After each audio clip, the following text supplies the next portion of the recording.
conceptual questions about the way human nature is used as applied to politics. First of all, those who claim to rule in the name of human nature must be reminded that no one has ever seen human nature. I mean, there's no such thing in the sense human nature is a hypothetical construct like energy or power or authority, whatever else. It doesn't have an empirical thing. It's a construct. What we see is human behavior. And we see a whole spectrum of human behavior.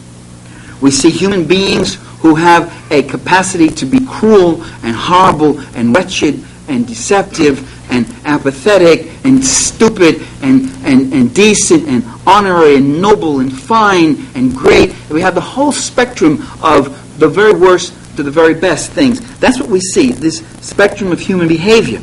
And the question comes up is, why are some of these traits treated as derivative and others and secondary, while others are treated as basic? You look at the spectrum and you say, well, those are just all environmentally caused, and this one, 6, 11, 38, and 52, that's real human nature, you see. And by the way, people on both sides of the political spectrum do that. You know, we each pick our own side and say, this is what we hope people really are. Second, the argument from human nature is an argument of drive theory. It postulates innate drives, innate tendencies. But again, I mean, aside from the obviously basic survival tendencies of food, shelter, clothing, and such, and the need for productive labor to do those things, which, by the way, Marx and Engels saw great significance in as to what that meant for history and the development of human society. That would be another lecture, though. We can only conjecture about innate drives. You see, the thing about an innate drive is, again, no one's ever seen it. It's unscientific. It's post hoc ergo propter hoc, if you will. That is, you again, you're explaining the thing you want to explain. The thing you're supposed to explain is then taken as evidence of the thing you're supposed to be explaining. You claim, for instance, to explain why people pursue money and power. I have an explanation. What is it, Joe? The explanation is they have a drive for money and power. And what is your proof? People pursue money and power. So the thing you're attempting to explain is used as its own proof. Post hoc ergo propter hoc. Write that down. Third, much human nature ideology is sustained only by reductionist thinking, by ignoring the very complex social processes that intervene between innate proclivity and actual behavior. For instance, to say that war is an innate human drive is to overlook the fact, one, that wars are products of complex social organizations and interests, of objective necessities sometimes, or of the ambitions of leaders, whatever else. Two, it overlooks the fact that most military personnel are drafted or coerced into the ranks by press gangs or conscription. If war was such a natural tendency, then why do you have to draft us? Why do people go to Canada? Why do people refuse to go? Why do people go only out of threat that they might have to face 5 years in prison? Finally, if war were a natural state, part of our nature is such, whatever that means, then people would feel at ease and comforted by it. But they're greatly discomforted, and they experience it as a horror, with a few exceptions who might get off on it. And those few exceptions are usually people who experience it in very optimal conditions. They're fighting, killing others with superior firepower, or they're in a big jet, or whatever else.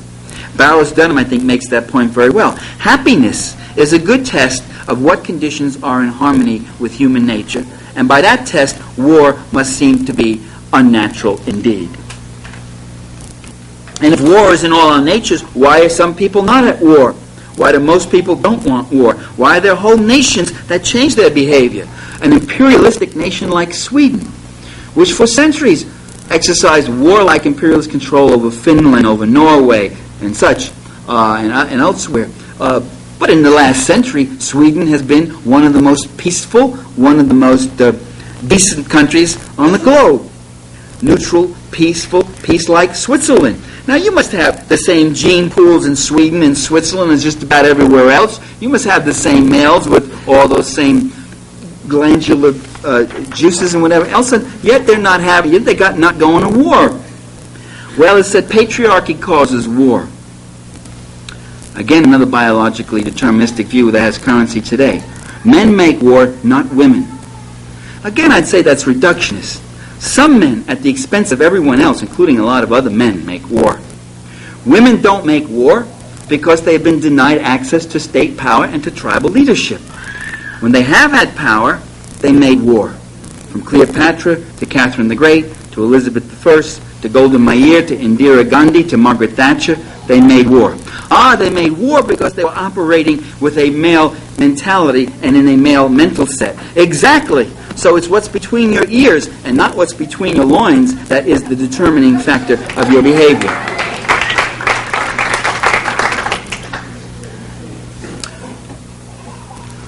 The ideological misuse of human nature is so prevalent that it's led some people, human nature is so misused as an argument, and all the examples I've just given you, that it's led a lot of people on the left, progressive, reformist, revolutionary, whatever persuasion, to conclude that there's no such thing as human nature.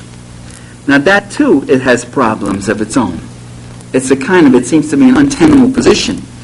It's a hyper-environmentalism. It's all nurture, no nature. But after all, what is being nurtured when you talk about nurture? Even if we were to say that human beings have a vastly greater capacity to shape their social environment than animals do, we must allow that there's something there that's being shaped. Are we really just clay that can be impressed in any manner?